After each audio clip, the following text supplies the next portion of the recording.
আজকে নিয়ে আসলাম মাছ। এখানে কি মাছ দেখি, ছুরিটা কই, পলিথিনটা কাটে। এখানে আছে পাবদা মাছ, এই মাত্র বাজার থেকে নিয়ে আসছে, একবারে তাজা মাছ। তা এখন আমি মাছগুলা কাটবো। আজকে পাবদা মাছ দিয়ে কাঁচা আম দিয়ে রান্না করব। এটা কিন্তু খেতে অনেক মজা হয়। আর এখানে আলু ভাজি করব, ডাল রান্না করব। আর এখানে সব পেঁয়াজ, কাঁচামরিচ, টমেটো, রসুন কাটা, এখানে ধনিয়া পাতা। এখন আমি রান্না বসিয়ে দিব। তো এখন ডালগুলো বসিয়ে দিব। ডালে দিয়ে দিব কাঁচা পেঁয়াজ, দিয়ে দিব একটু আদা রসুন বাটা, আর এখানে দিয়ে দিব একটু হলুদের গুঁড়ো, একটু পানি দিয়ে দিব। আমি পাবদা মাছ বসিয়ে দিব। এখন তেল দিয়ে দিব।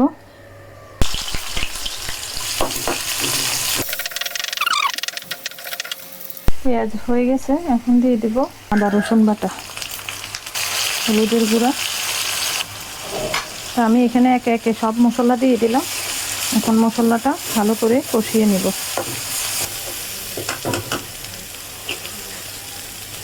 তো মশলাটা কষানো শেষ। এখন দিয়ে দিব ধুয়ে রাখা পাবদা মাছগুলো।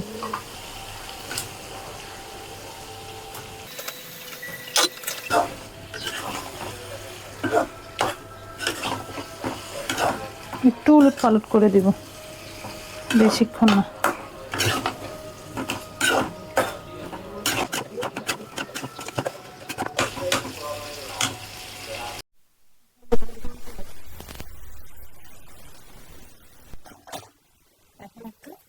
এই যে পাবদা মাছ, এখন দিয়ে দিব এই যে কাঁচা আমগুলো।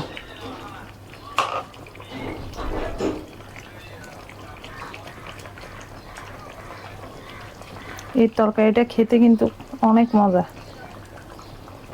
কাঁচা আম দিয়ে পাবদা মাছ দিয়ে।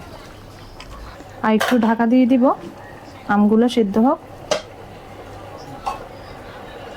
আর এদিকে আমার ডাল সিদ্ধ হয়ে গেছে, ডালও সিদ্ধ হয়ে গেছে। এখন টমেটো দিয়ে দিব।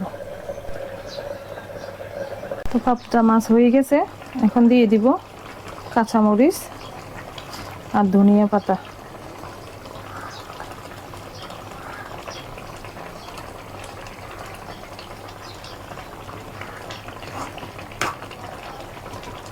ডালের মধ্যে বাগার দিয়ে দিব, রসুনগুলা ভেজে নিচ্ছি। তো এই তো আমার ডাল রান্নাও শেষ। পেঁয়াজ দিয়ে দিলাম। এখন দিয়ে দিব আলু, এখন দিয়ে দিব লবণ, আর দিয়ে দিব সামান্য একটু হলুদ। আর আলু ভাজিতে আর কিছুই দিব না।